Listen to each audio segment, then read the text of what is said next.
Like Man United, if they want to bring in 7, 8 players, over a certain period of time, they can't go out and spend 50 million on 8 players, bro. Like, no, but right, it's not realistic. I'm not even asking for 50 million, but Rabiot, come on.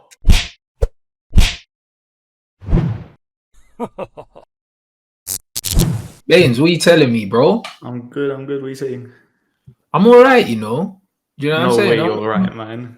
I'm all right, bro. Like I'm not panicking, bro. Do you know what I mean? It's Myrtle Madness. This is what was always happening, man. Rants, let's not do this, man. You see Rabiot, he's crap. You see Arnautovic, Hey, no. Let's wait. Myrtle Madness, Baines. Explain that, and then I'm gonna explain my point of view. No, you didn't say this because when Ralph went, I said, bruv, there's a video of me on here somewhere. When Ralph left, I said, this is it. My optimism for Man United left with Ralph, blood. I said it. I'll be honest. I don't think Ralph changes a massive lot in it in the consultancy. He does in terms of no, but he does in terms of recruitment, bro. He does. Like Sesko is going to end up going to Leipzig now. If we had Ralph, we would have got him. I don't think we would have got him. I think it might have helped in this case with the Sesko thing, but I don't think necessarily would have got him. But I said, why not? Is it not a Red Bull club that he's at? So why wouldn't we have got him? Because then we would have been playing close to 40 to 50 million pounds.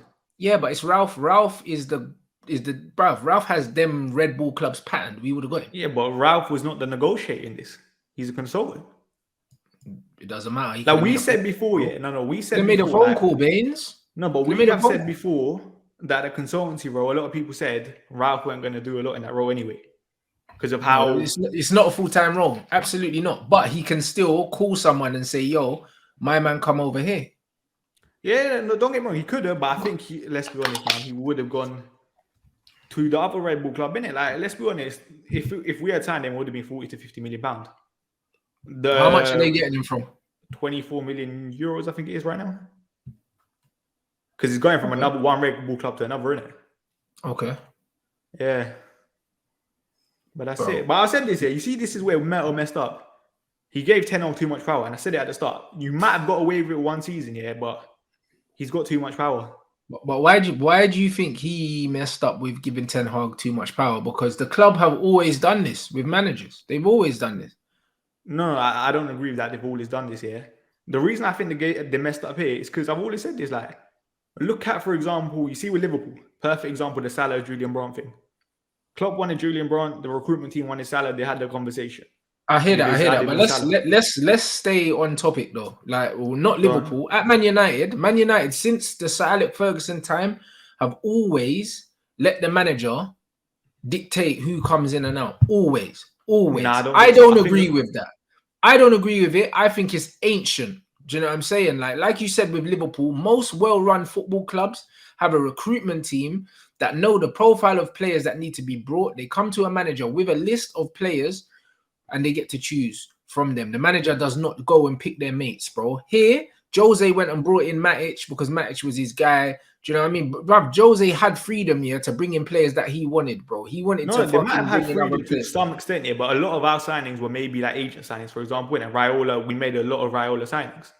Yeah, of course. But then at the same time, there were players also before that Ed Woodward, for commercial reasons, vetoed and said, actually, no, we don't want to bring that player in. And also, for instance, Jose wanted to sell Martial and the club said no. So there has been times where the club has come in and blocked things. But ultimately, the club has always let the managers bring in their own players, and they never should in the first place. I'm not talking about the manager. I said we should be using our recruitment team a lot more.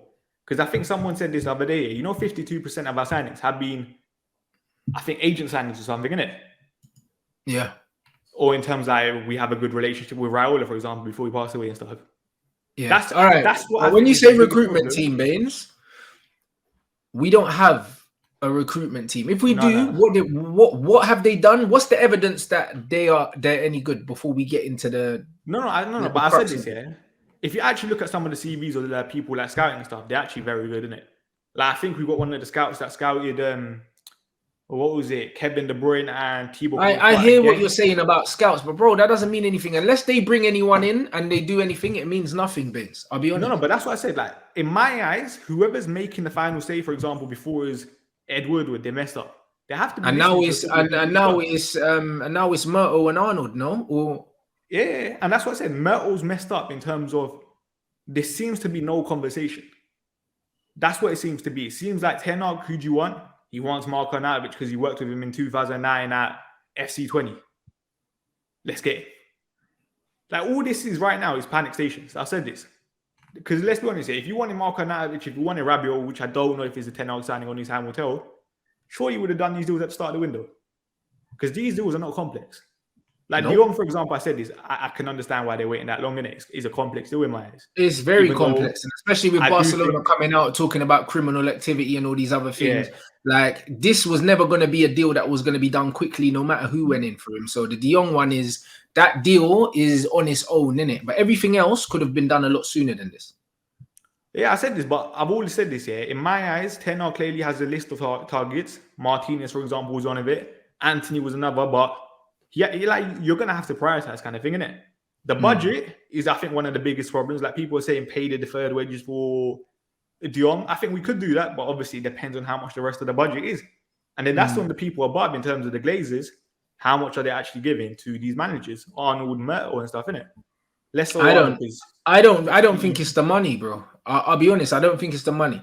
You know, because like I said to these guys, I spoke to Danjuma's agent, yeah, and the manager wants a specific profile of player. I just think, that one, the market's not very strong, and two, Manchester United, because we don't have European football as well, bro. Like, it's harder to negotiate to get these kind of players, because like these men were saying, get Danjuma. Danjuma's agent said to Man, United were offered Danjuma for 40 million, and they would rather spend 80 million on a left-footed wide player because Ten Hag wants a left footer. So because of that, we've been linked with Ziyech, we've been linked with Sane. He specifically wants a left footer. So we're not getting Danjuma. We're not getting anyone that doesn't fit that profile. But the problem is, Manchester United, their network needs to be better than that. I'd rather you go and get me fucking Elise or something like that, or you get me a left-footed wide man from Liga that maybe he's 23 years old, but we can work with him. But get me something.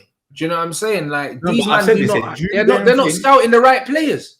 No, but do you then think Ten Hag would rather stick with what he has than getting someone like the wrong profile player just for a body? No, but you can get the right profile, but even if it's a player that's not necessarily going to hit the ground running for now, he needs bodies in it. And the thing is, you can get cheap alternatives. But like you said, Ten Hag would rather not. Huh? Do you think he necessarily wants bodies? He definitely wants bodies, because he mentioned the fact how important a squad is. He already mentioned it, because he already said. But he keeps saying the right player for the right. He said the right players. And if he's not going to get the right players, then you get short-term players like Arnautovic and like Rabiot that are of a certain age that they're only coming for one season. So when you look at what the manager's doing, he's actually saying, you know what? If I can't get my long-term targets, I'm going to get short-term targets. Klopp done the same thing. When Klopp wanted Van Dijk, he couldn't get Van Dijk one season. He waited a further year. This is what you do. If you want specific players, if he thinks that he can get Anthony next year, instead of buying someone now that he doesn't want, he's going to wait till next year. But in the short term, we need bodies, bro, because we've got Elanga as our fourth wide player, bro. So we need bodies. I hear it. For example, like, you know how you mentioned Memphis Depay before, innit? Memphis Depay, you can get him on a free. And now, but he's more of a long-term signing because he's a 4-year signing. No, but I hear that, but say we want Memphis Depay because Ronaldo wants to leave, for example. Just say that. I understand that because you're getting from a cheap price. But you see someone like Rabiot, for example. You sign Rabiot, you're giving him a minimum 2-3-year contract, because I think he's 27, 28. You know who his agent is. They're going to take the piss. Like, I don't necessarily think that's a short-term sign. I think once you sign Rabiot, you're going to have him on the books for 3-4 years in my eyes. Bro, I'm being honest, bro. These men know I'm not a massive fan of Rabiot. They know that. But with the structure we've already got and the way we're playing, he improves us straight away, bro. Make no mistake about it, bro. He's better than McTominay, bro. And on the ball, in terms of like possession football, he's better than Fred as well. So it's one of them ones where he improves us, bro. I can't be complaining about a player that improves my football team, bro. Like, we need players to make us better. No, Rants. I disagree. Like, don't get me wrong. I agree in terms of you saying they improve us here. Let's be honest. Most people have an improvement on Scott McTominay, for example. But that shouldn't be the caliber that we're talking about. Your argument for bringing in Rabiot shouldn't be, he's better than McTominay. No, it should be Bruv, you know the reason why I'm using this argument, Baines, now? You know why I'm using this argument now? The reason why I'm using this argument now is, bro, the market is horrible, Baines. I'm going to be honest. The market's horrible. There's not a lot of quality out there. And because scarcity creates value, because there's not a lot of quality out there, you're getting guys like Nunes going for 85 million. You're getting even Sesko, yeah, who hasn't even had one full season yet at the top level, is going to go for 50 million. Like Man United, if they want to bring in 7, 8 players, yeah, over a certain period of time, they can't go out and spend 50 million on 8 players, bro. Like, no, but right, it's not realistic. I'm not even asking for 50 million, yeah, but Rabiot, come on. I hear what you're saying. No one rates Rabiot. Like, let's be honest, this guy's probably I don't really rate Rabiot like that, but bro, it's one of them ones where under this manager, we lost Matic and Pogba. We could have done with both of them. In the system that we play, and the possession system with Matic and Pogba, yeah, we would be calm. We'll be calm, but we've let them go on a free, bro. So it's one of them ones where, bro, we have to be honest and we have to look at what's out there. Like, people turning their nose up at Arnautovic as well, yeah? Like, what makes me laugh about that situation is he's going to cost less than 10 million euros, yeah? Like, he's a massive upgrade here in terms of linking the play and bringing the ball down and bringing people into the game to anything we have. Because as much as I like Martial, he's not the profile of Martial. Like, he's a proper link man up front that can run the channels. He's strong, he can hold play, and he's dominated the Premier League, bro. When he was at West Ham, he was mashing work, bro. Like, I've liked him for a long time. I hate Arnautovic. He's a good player. I hate Arnautovic, but at the same time, he's still 33 in it. This is a short-term signing. It's a short-term signing. That's fine. No, but fine. I'm fine with Arnautovic in it because I actually do think it's a decent player in there that can fit Ten Hag's system. But then Rabiot, how does he fit in?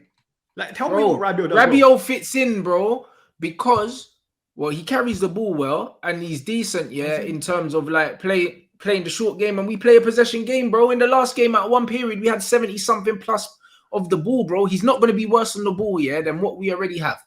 Because between Scott, yeah, be the caliber. Because it improves us, bro. Like this Ten Hag thing is clearly, yeah, going to be a 2 to 3 summer window situation. So I'm not panicking about in the first window, bro. The market is actually not good, Baines.